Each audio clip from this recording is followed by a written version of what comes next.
Hello दोस्तों, नमस्कार। दोस्तों, आज हम इस वीडियो में आपको बिहार पॉलिटेक्निक के फिफ्थ सेमेस्टर का थ्योरी ऑफ स्ट्रक्चर का यूनिट 2 स्लोप एंड डिफ्लेक्शन के बारे में बताएंगे। और सबसे पहले आज हम इस वीडियो में जो स्लोप डिफ्लेक्शन में जो टर्म यूज होते हैं, ठीक है, जैसे कि shear force, bending moment, moment of inertia, direct bending stress, modulus of elasticity, radius of curvature, इन सभी जो पॉइंट्स हैं, है ना, इन सभी पॉइंट्स को, इन सभी टॉपिक्स को पहले डिटेल में स्टडी करेंगे। ठीक है, देन नेक्स्ट जो है आगे बढ़ेंगे और उसमें तब स्लोप डिफ्लेक्शन को अच्छे से समझेंगे, तब अच्छा से समझ में आ जाएगा। क्योंकि जब तक हम इसका बेसिक्स नहीं जानेंगे तब तक हम स्लोप डिफ्लेक्शन को अच्छी तरह से समझ नहीं सकते हैं। ठीक है, क्योंकि वो डायरेक्ट नहीं है। क्योंकि स्लोप डिफ्लेक्शन का जो कॉन्सेप्ट यूज हुआ है वो शियर फोर्स का हुआ है, डायरेक्ट बेंडिंग स्ट्रेस का हुआ है, शियर फोर्स डायग्राम का हुआ है, बेंडिंग मोमेंट डायग्राम का यूज हुआ है। ठीक है, और नेक्स्ट जो है यहाँ पर जो है आपका और सब चीज़ें हैं, ठीक है, जो कि यूज हुआ है। ठीक है, सबसे पहले जान लेते हैं कि शियर फोर्स किसको कहते हैं। ठीक है, ये देखिए हम आपके लिए एक अलग से लिख के लाए हैं। ठीक है, देखिए यहाँ पर क्या है, जो शियर फोर्स है वो क्या है, देखिए पढ़िए क्या लिखा हुआ है। The algebraic sum of the vertical forces at any section of a beam to the right or left of the section is known as shear force। ठीक है, मतलब इसका अगर हम हिंदी में समझें तो इसका मतलब क्या, देखिए एल्जेब्राइक सम मतलब होता है कि प्लस और माइनस को ध्यान में रखना है। अगर लोड किसी का प्लस में है तो प्लस मिलेंगे और किसी का वैल्यू अगर माइनस में है तो माइनस मिलेंगे। ठीक है, और एक होता है अर्थमेटिक सम, जिसमें कि कोई साइन ध्यान में नहीं रखते हैं, सीधा जोड़ देते हैं। ठीक है, आ रहा समझ में। ये है एल्जेब्राइक सम। ये दोनों में डिफरेंस समझ में आ गया आपको। अब आगे बढ़ते हैं। देखिए सबसे पहले जो है ना, इसमें बोला गया कि जो भी, चूंकि हम आपको पहले लेक्चर में, जस्ट इससे पहले लेक्चर जो दिए थे उसमें बताए थे कि जो भी बीम होते हैं ना उस पर जनरली वर्टिकल लोड आते हैं। तो देखिए ये वर्टिकल लोड है 3 किलोन्यूटन, 2 किलोन्यूटन, ये भी 2 किलोन्यूटन है। ठीक है, इन सभी फोर्सेस को क्या करते हैं, एल्जेब्राइक सम कर देते हैं। ठीक है, तो इसी फोर्स को हम क्या कहते हैं, शियर फोर्स कहते हैं। इसी शियर फोर्स को जब हम सबको जोड़ देंगे तो इसको हम क्या कहेंगे, शियर फोर्स कहेंगे। ठीक है, फिलहाल ये आपका सिंपली सपोर्टेड बीम है, तो ये मान लेते हैं कि ये आपका ए है, ये बी है, ये सी डी ई, इस तरह का पॉइंट्स है। ठीक है, तो आर बी रिएक्शन निकाल लेंगे। उसके बाद रिएक्शन निकालने के बाद इस पॉइंट पर शियर फोर्स, इस पॉइंट पर शियर फोर्स, इस पॉइंट पर शियर फोर्स, और ये जो आपका ई पॉइंट है और ये जो बी पॉइंट है इस पर शियर फोर्स निकाल लेंगे। ठीक है, तो ये कैसे निकालते हैं शायद आपको पता होगा, पीछे आप पढ़े होंगे, मैकेनिक्स में पढ़े होंगे, बहुत जगह आप पढ़े होंगे, फर्स्ट सेमेस्टर में पढ़े होंगे। ठीक है, यहाँ तक कि फोर्थ सेमेस्टर में ही पढ़े होंगे। Shear force bending moment diagram जब ड्रॉ किए होंगे तो वहाँ आपको पढ़ने को मिला होगा। ठीक है, अगर नहीं पढ़े हैं तो हम यहाँ इस आगे जैसे जैसे क्वेश्चन बताएंगे तो आपको यहाँ पर भी बता देंगे सब साथ में। ठीक है, कुछ भी नहीं छोड़ेंगे, इसीलिए हम ये सब पीछे का लिखे हैं। ठीक है, इसीलिए ताकि आपको अगर याद नहीं भी है तो कोई दिक्कत नहीं, हम आपके लिए इस तरह का लाएँ जिससे कि आप आराम से समझ सकते हैं। यहाँ पर देखिए, अब बेंडिंग मोमेंट आपके मन में आता होगा, बेंडिंग मोमेंट क्या आता है ना, थोड़ा भूल जाते हैं तो फिर से एक बार रिवाइज कर लेते हैं। देखिए जो बेंडिंग मोमेंट है ना वो क्या है, the algebraic sum of moments of all the forces acting to the right और left of the section is known as bending moment. ठीक है, अभी राइट लेफ्ट क्या सेक्शन का वो आगे बाद में डिस्कशन करेंगे, फिलहाल जब समझ लेते हैं। यहाँ पर साइन, यहाँ भी ध्यान रखना है प्लस माइनस का, और यहाँ सम करना मतलब ऐड करना है ना, समेशन करना है। किसका समेशन करना है, तो मोमेंट का करना। उस समय आप क्या कर रहे थे, फोर्स का कर रहे थे, वर्टिकल फोर्स का समेशन कर रहे थे तो शियर फोर्स आ रहा था। अगर मोमेंट का समेशन कीजिएगा, जितने भी मोमेंट हैं फोर्स का, ठीक है, जो कि राइट और लेफ्ट सेक्शन के लग रहे हैं, ठीक है, तो उसको हम क्या कहते हैं, बेंडिंग मोमेंट कहते हैं। मतलब मोमेंट का समेशन करना ही क्या होता है, बेंडिंग मोमेंट कहलाता है। फोर्स का समेशन करना ही क्या होता है, शियर फोर्स कहलाता है। बस आपको ध्यान रखना है कि अलजेब्राइक सम करना है। ठीक है, आगे बढ़ते हैं। देखिए आगे क्या है, आगे बता देते हैं आपको। आगे क्या है, देखिए आगे क्या है, शियर फोर्स डायग्राम है। देखिए एसएफडी क्या है, देखिए शियर फोर्स डायग्राम एक्चुअली क्या शो करता है, क्या बताता है। देखिए लिखा हुआ है कि शियर फोर्स डायग्राम जो है वो ये शो करता है कि शियर फोर्स जो है लेंथ ऑफ बीम के अलोंग किस तरह वेरिएशन हो रहा है ना, उसका वेरिएशन किस तरह हो रहा है। जैसे अगर हम इसको थोड़ा थोड़ा समझें तो वो ये है कि जैसे ये मान लीजिए कि आपका शियर, ये कुछ सपोज दैट कि ये आपका शियर फोर्स डायग्राम है। ठीक है, ये ही शियर फोर्स डायग्राम है। ये बता रहा है कि लेंथ के अलोंग शियर फोर्स क्या है, कांस्टेंट है। क्या है, कांस्टेंट है। क्योंकि देखिए ये रेक्टेंगल बना हुआ शेप है, यहाँ जितना है उतने यहाँ है ना, हर सेक्शन पर क्या है, शियर फोर्स कांस्टेंट है। यहाँ पर बता रहा है कि शियर फोर्स जो है ना चेंज हो रहा है ना, वेरी कर रहा है। देखिए इस इधर से इधर बढ़ रहा है शियर फोर्स। तो ये शियर फोर्स डायग्राम ये बताता है बेसिकली कि शियर फोर्स किस किस पॉइंट पर, बीम के किस किस पॉइंट पर, किस किस फाइबर पर कितना शियर फोर्स है। ठीक है, ज़्यादा है कम है, क्या उस किधर बढ़ रहा है किधर घट रहा है ना, कहाँ कम शेयर फोर्स है कहाँ ज़्यादा शेयर फोर्स है। इससे क्या होता है, बीम को डिजाइन करने में, सेक्शन का साइज घटाने बढ़ाने में हमको मदद मिलती है। ठीक है, आ रहा है समझ में आपको? आगे पढ़ते हैं। आगे जो है क्या है, बेंडिंग मोमेंट डायग्राम, ठीक है, जिसको हम शॉर्ट में क्या बोलते हैं, BMD। ठीक है, तो अब देखिए बेंडिंग मोमेंट क्या शो करेगा, ऑब्वियस सी बात है, जब shear force diagram shear force को शो कर रहा था along length of the beam, तो उसी प्रकार बेंडिंग मोमेंट भी क्या शो करेगा, मोमेंट शो करेगा along the length of the beam. उसका वेरिएशन क्या हो रहा है ना, बेंडिंग मोमेंट का वेरिएशन शो कर रहा है along the length of the beam. तो bending moment diagram is one which shows the variation of the bending moment along the length of the beam। ठीक है, कहने का मतलब ये हुआ कि जो बेंडिंग मोमेंट डायग्राम है वो क्या शो करता है, वो शो करता है वेरिएशन। किसका वेरिएशन, तो बेंडिंग मोमेंट का वेरिएशन। मतलब जैसे अगर हम एक एग्जांपल से हम समझें कि अगर किसी प्रकार का लोड है ना, हम मान लेते हैं कि उसका अगर बेंडिंग मोमेंट इस तरह बना है ना, बेंडिंग मोमेंट डायग्राम इस तरह बना, तो ये दिखा रहा है कि ये जो बेंडिंग मोमेंट है इस तरह वेरी कर रहा है, लीनियरली वेरी कर रहा है, लेकिन यहाँ पर मैक्सिमम है, यहाँ मिनिमम है। ठीक है, और धीरे धीरे इधर आने पर बढ़ रहा है और इधर से इधर जा रहे हैं तो घट रहा है। ठीक है, तो ये क्या है, ये शो कर रहा है अलोंग लेंथ ऑफ बीम है। ठीक है, ये क्या है, लेंथ ऑफ बीम है। ठीक है, इसका अगर बीम का लेंथ बनाइएगा, अगर यहाँ बी देते हैं तो ए और बी के अलोंग ये डायग्राम बना ऐसे। ठीक है, आ रहा है समझ में? दिखा रहा है कि इस पॉइंट पर ज़्यादा मोमेंट है और इस पॉइंट पर क्या है, कम मोमेंट है। बी पॉइंट पर कम मोमेंट है और ए पॉइंट पर ज़्यादा मोमेंट है। ठीक है, लोड अभी नहीं माने किस प्रकार का है, बस आपको बस समझाने का हम प्रयास कर रहे हैं। ठीक है, अगर इस तरह का डायग्राम बनता है बेंडिंग मोमेंट डायग्राम, तो कुछ ये शो करता है। ठीक है, तो एक्चुअली आपको समझ में आ गया कि शियर फोर्स क्या शो करता है और बेंडिंग मोमेंट डायग्राम क्या शो करता है।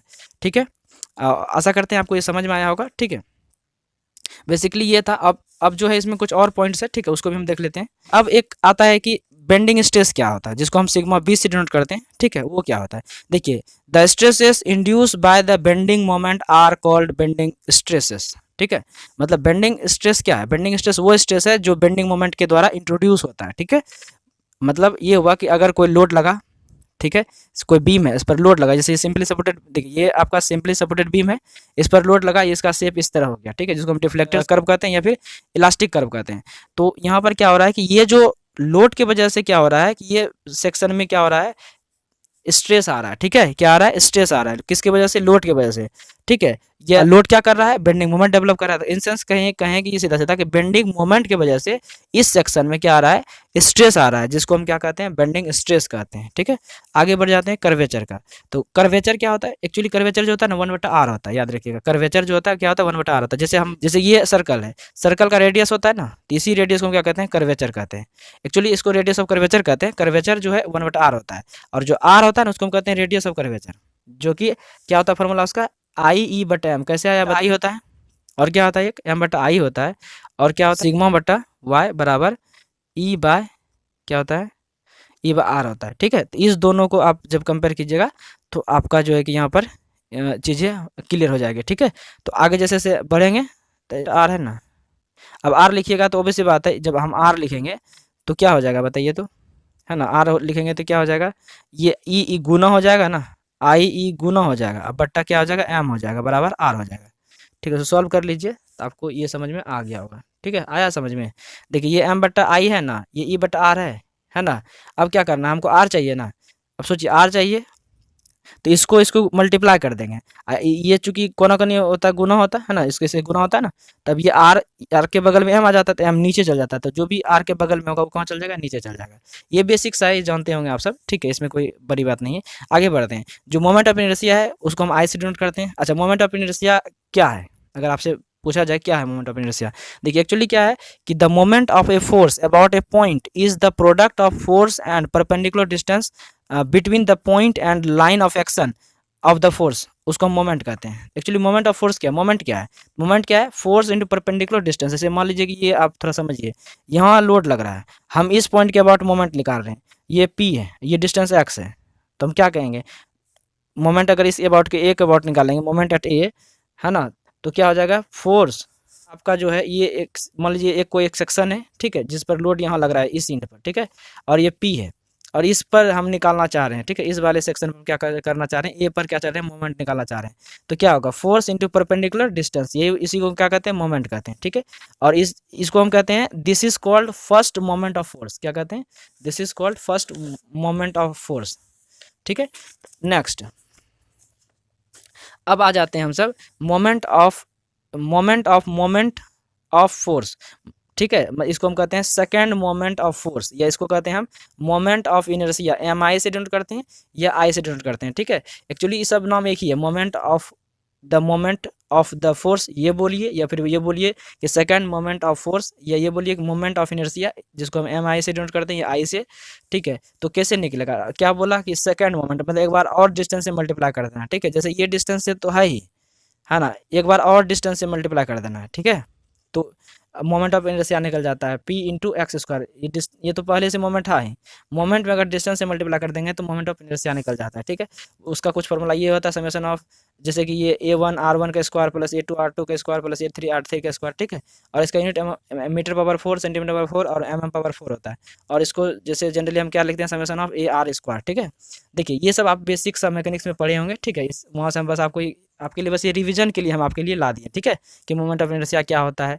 ठीक है, इसके लिए, और इसका अगर डिटेल में अगर आप चाहते हैं कि इसके बारे में डिटेल बताइए, ठीक है, तो आप कमेंट कीजिए। आप सबका अगर कमेंट ज़्यादा आता है तो हम इस पर अलग से वीडियो बना देंगे, मोमेंट ऑफ इनर्शिया का प्रैक्टिकल मीनिंग क्या है, कहाँ इसका यूज होता है, और साथ ही साथ जो अलग अलग जो टॉपिक्स अभी फिलहाल बताएं पीछे सबका डिटेल में आपको बता देंगे। ठीक है, अभी जितना बताएं इससे भी ज़्यादा डिटेल में। ठीक है, क्वेश्चन आंसर के साथ बता देंगे। ठीक है, अभी तो फिलहाल हम आपको शॉर्टकट में जल्दी जल्दी बता रहे हैं। ठीक है, क्योंकि मेरा टॉपिक मेन है स्लोप डिफ्लेक्शन, ये तो पीछे का है। ठीक है, क्योंकि ये जरूरी है आगे समझने के लिए, इसलिए हम उसको बता रहे हैं। ठीक है, देखिए मॉडुलस ऑफ इलास्टिसिटी आपको पता है क्या होता है, मॉडुलस ऑफ इलास्टिसिटी, या इसको हम यंग्स मॉडुलस कहते हैं। इसका फॉर्मूला आता है स्ट्रेस बाय स्ट्रेन। ठीक है, इसको हम मेजर जो करते हैं न्यूटन पर मीटर स्क्वायर, या न्यूटन पर mm स्क्वायर, या न्यूटन पर सेंटीमीटर स्क्वायर। ठीक है, आगे एक जो वाई दिखता होगा आपको यहाँ पर, देखिए एक अभी बेंडिंग इक्वेशन लिखे हैं, थोड़ा सा देख लीजिए। देखिए यहाँ जो एक, देखिए ये बेंडिंग इक्वेशन लिखा है, ये एम है, ये आई है, ये सिग्मा है, ये वाई है, ये ई आर है। तो ये जो वाई है ना, ये वाई क्या है कि यहाँ जो है ये एम बटा आई जो है सिग्मा बटा वाई ई बटा आर, इसमें हम वाई समझा रहे थे आपको। ये क्या है, ये मैक्सिमम जो ये डिस्टेंस है। ठीक है, यहाँ से एन ए से जो मैक्सिमम आउटरमोस्ट फाइबर यही ना है, इस बीम का आउटरमोस्ट लेयर यही ना है, ये यहाँ से यहाँ तक डिस्टेंस। ठीक है, इसको हम वाई मैक्स कहते हैं। ठीक है, अब ये जो भी कुछ भी हो सकता है। ठीक है, फिलहाल हम आपको देखिए ये समझा दिए, ये मोमेंट ऑफ रेजिस्टेंस है, ये आप मोमेंट कर लीजिए, ये मोमेंट ऑफ इनर्शिया है, ये बेंडिंग इक्वेशन है। ठीक है, याद रखिएगा क्या है, बेंडिंग इक्वेशन है, 4th सेमेस्टर में आप सब पढ़े होंगे बेंडिंग इक्वेशन।